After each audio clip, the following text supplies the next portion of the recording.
இல்லையா இதுக்கு பேரு தான் கப்பு.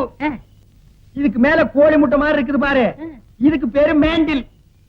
இதுலதான் பளீர்னு வெளிச்சம் வர்றது. இதுல எப்படி ஏறியே போங்கண்ணே.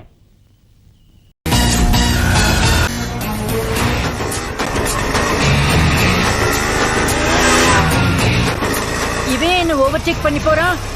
நான் தானே இந்த பொண்ணை காப்பாத்தணும். ஏண்டா டேய், எனக்குன்னே வருவீங்களாடா? ஏன்ட்ட சரசம் பண்றக்கே ஓட்டாப்பே உங்களை பெற்றுறாங்களா? ஏன்டா அப்படி பட்டத்திலே வந்து பஞ்சு பண்றீங்க? பின்னாலேயே ஓடுறீங்களா?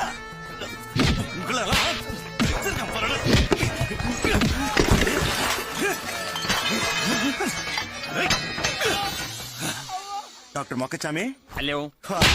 ஏண்டா கோட்டை எடுத்து மாட்டிக்கிட்டா எனக்கு முதல்ல